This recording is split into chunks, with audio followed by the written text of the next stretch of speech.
Welcome to our channel. నేను మీ ప్రశాంత్.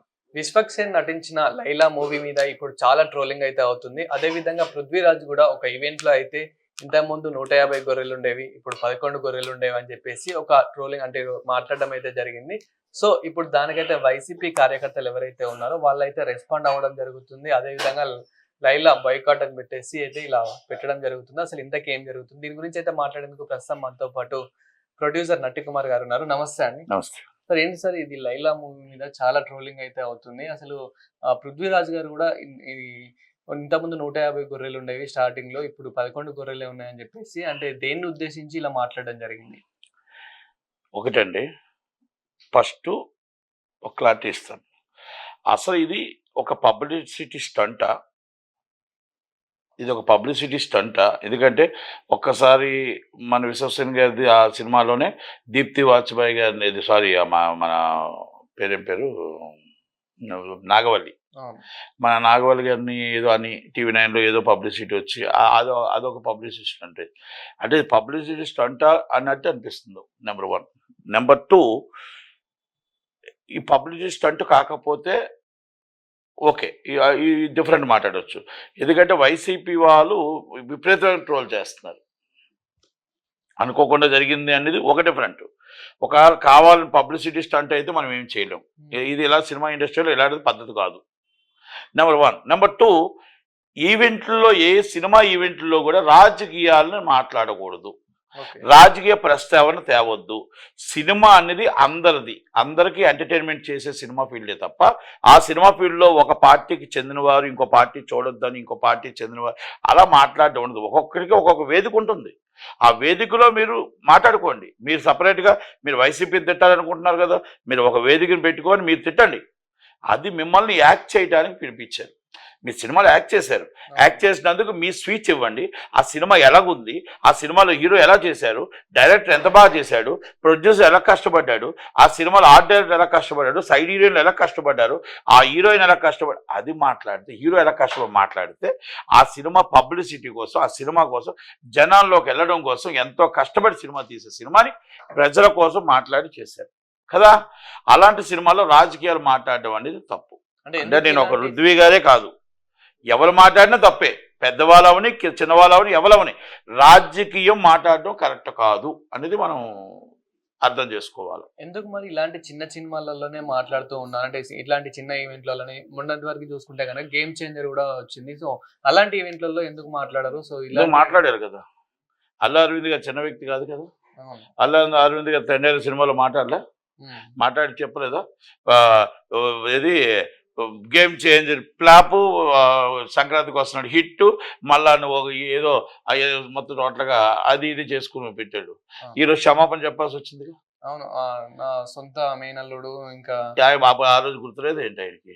మేనల్డే కదా. ఇప్పుడు చిరంజీవి గారు చెప్పిన తర్వాత చెప్పడం ఏంటి?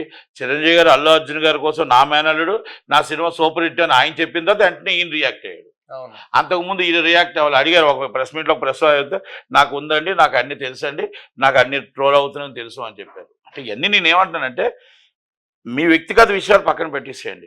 సినిమా ఇండస్ట్రీ సినిమా తగ్గట్టు మాట్లాడదాం. ఎవరమైనా సరే వ్యక్తిగతంగా ఎవరు మాట్లాడుకోండి, కానీ ఈ సబ్జెక్టులు కావు, ఇలా కావు. అల్లు అర్జున్ గారు చిరంజీవి గారు మేనల్డే, ఏది అవునన్నా కాదన్నా అల్లు అరవింద్ గారు మేనల్డే, నా రామచంద్ర గారు. కానీ సినిమా ఎక్కడ ఫ్లాప్ అని అడుగుతున్నా. మళ్ళీ దీంట్లో నేను ఇప్పుడు కలుపుతా. ఎప్పుడు చెప్పినా నేను ఆ సినిమాను మాత్రం నేషనల్ అవార్డు విన్నర్. ఆ సినిమాకే నేషనల్ అవార్డు రాకపోతే అవార్డులు మనం ఎందుకు ఇస్తున్నారో నాకైతే తెలియదు. ఎందుకంటే అవార్డులు ఏ విధంగా చేస్తే ఇస్తారు? దొంగతనాలు చేస్తే ఇస్తారా? దొంగతనం అంటే కొన్ని మనం యాంటీ సోషలిస్ట్ సినిమాలు చూపిస్తే ఇస్తారా? లేకపోతే సమాజం కోసం, మంచి కోసం, ఒక ఎన్నికల కమిషన్ కోసం, ఒక IAS and IPS and different సిన్సియర్గా పనిచేసిన వాళ్ళకి దేశంకి పనికొచ్చిన సినిమాకి ఇస్తారా అనేది నా వాదన. అంటే అలాంటిది ఆ సినిమా సూపర్ డూపర్ సినిమా నేను అంటా. ఓకే, కొన్ని కలెక్షన్స్ రావచ్చు, కొన్ని కలెక్షన్స్ రాకపోవచ్చు, ఆమె ఓటీటీలో బాగుండొచ్చు, థియేటర్లో బాగుండొచ్చు, బాగపోవచ్చు. It's a different thing. నేను దానికోసం అంటలే. అది అరవింద్ గారికి తెలియదా అని అడుగుతున్నా. పెద్ద ఆయన మేము చెప్పేవాళ్ళం కాదు, ఆయన దగ్గర నేర్చుకునే వాళ్ళం మేము. తను ఏమంటున్నారంటే నేను ఆ మూవీని ఉద్దేశించి అన్నాడు మాట్లాడలేదు. అన్నాడు ఆ మాట ఒప్పుకున్నాడు ఆయన. ఆ మూవీని ఉద్దేశించి అన్నాను, కానీ ఇంత అనవలసింది కాదు అన్నాడు ఆయన. ఉమ్. అనవలసింది కాదు, నేను అనకూడదు నేను అని అన్నాడు ఆయన. ఎందుకు మరి ఇలాంటి ఈవెంట్లలో రాజకీయాన్ని అదే చెప్తున్నాను కదా నేను. ప్రాబ్లమ్స్ ఇప్పుడు నేను అరవింద్ గారిని సూటిగా నేను ప్రశ్నిస్తున్నా. ఆ ఈవెంట్లో కావచ్చు దేంట్లో మీకు మీ మనస్సాక్షి చెప్పండి, ఆ సినిమా ప్లాపా హిట్టా? అంతే. ఆ మనస్సాక్షి చెప్పండి, ఆ సినిమా ప్లాపా హిట్టా? ఓకే. మీకు ఆ కొడుకు అర్జున్ గారు అంతా ఈయన అంతే కదా. ఆయన పర్ఫార్మెన్స్ చెప్పండి, ఆయన యాక్టింగ్ చెప్పండి. మీరు నేర్పించిందే మాకు. సినిమా మనకి ప్లాపలతో సంబంధాలు ఉండవు, హిట్లతో సంబంధాలు ఉండవు.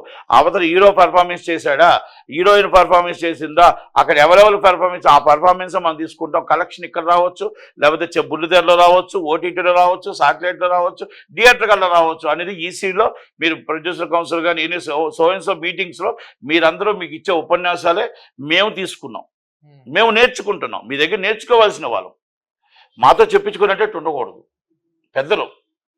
అదే నేను అంటున్నా. రామ్ చరణ్ గారు బాధ అనిపించి ఉంటుంది, వాళ్ళ ఫ్యామిలీకి బాధ అనిపించి ఉంటుంది, ఫ్యాన్స్ ఎంత బాధపడుతున్నారు. నేను బాధపడ్డాను, ఎవరు బాధపడకపోయినా. ఎందుకంటే సినిమాని సినిమాలాగానే చూద్దాం. నేనేమి అల్లు అర్జున్ గారి సినిమా బాగాలేదని నేను చెప్పలే. అల్లు అర్జున్ గారు తప్పు చేస్తే తప్పు అని చెప్పాను, కరెక్ట్ అయితే కరెక్ట్ అని చెప్పాను. అంతే తప్ప నేను ఎవరిని వెనకేసుకురాను, నాకు అవసరం కూడా లేదు. నాకు ఆలు డేట్స్ ఎవరు, ఈరు డేట్స్ నాకేమి వాళ్ళు వచ్చి నేను వాళ్ళతో ఫోటో తీసుకోవచ్చు, వీళ్ళతో నాకేం ఫోటో తీసుకోవాల్సిన అవసరం లేదు. నాకు ఒకటి, నేను ఉన్నది స్ట్రేట్ ఫార్వర్డ్గా చెప్తాను, నాకు అది అలవాటు అంతే. అంటే అది ఇప్పుడు ఈ విశ్వక్సేన్ గారిది కూడా ఇప్పుడు రుద్వి గారు వైసీపీని అనుసరించి అనడం తప్పు. అలాగే పార్టీని అక్కడ మన జనసేన పిఆర్పి అనేది కూడా చిరంజీవి గారి పెద్దలు ఆ మాట అక్కడ అనకూడదు. ఓకే, ఏ సందర్భంలో ఇంకొకరు విమర్శించలేదు కాబట్టి అదేం పెద్ద ఇష్యూ కాదు. కానీ అది కూడా రాజకీయాలు మాట్లాడకూడదు, రాజకీయాలు మాట్లాడకూడదు. అంటే నేను ఎందుకు చెప్తున్నానంటే రాజకీయాలకి సినిమాకి దూరం అని తమరు అందరూ చెప్తున్నారు కదా పెద్దలు. మళ్ళీ మీరే అలా తీసుకొస్తే ఎలా అనేది ఒకటి మనం తీసుకురావాలి. కొన్ని చిన్న సినిమాలకి ఇలాంటి కాంట్రవర్షియల్ అవుతున్నాయి అనుకోండి, అవి మొత్తం సోషల్ మీడియాలో యాక్టివ్ వచ్చి ఆ సినిమాలకు కొంచెం కలెక్షన్స్ వస్తాయనేది కూడా కొంతమంది భావన. కానీ యాంటీ వస్తే కూడా మన రివర్స్ అవుతుంది. ఫైనల్ గా లైలా మూవీ మరి సక్సెస్ఫుల్ గా ఆడుతుంది అంటారా? సార్, కంటెంట్ లో విషయం ఉండి కంటెంట్ బాగుంటే సినిమాని ఎవరు ఆపలేరు. కంటెంట్ బాగోలేకపోతే ఎన్ని పబ్లిసిటీలు చేసినా ఆడదు, నెంబర్ 1. నెంబర్ 2, మనం ఒకటి గతంలో దేవరా సినిమాని చూసాం, పుష్ప 2 చూసాం. ఎంతమంది ఎన్ని ట్రోల్స్ చేసినా వాళ్ళకి దమ్ముంది, సినిమా ఆడింది, తిరగదీసింది. సినిమా విశ్వసేన సినిమా కూడా ఈ సినిమా హిట్ అవ్వాలని కోరుకుందాం, మంచి సినిమా అని అనుకుందాం, పెద్ద హిట్ అవ్వాలని కోరుకుందాం. వైసీపీ వాళ్ళకి రిక్వెస్ట్, సినిమాని సినిమా పరంగా చూడండి. ఎవరో మీకు మాట్లాడిన వాళ్ళు వ్యక్తిగతంగా మీరు ఫీడ్ చేసుకోండి తప్ప దయచేసి పార్టీలకి దీనికి సంబంధం లేకుండా, సినిమా ఇండస్ట్రీకి సంబంధం లేకుండా ఉండాలని నేను కోరుకుంటూ, సినిమా బాగుంటే ఎవరు ఆపలేరు, బాగాలేకపోతే ఎంత పబ్లిసిటీ చేసినా ఆడదు. అది మనం గుర్తుపెట్టుకోవాలి. Thank you very much.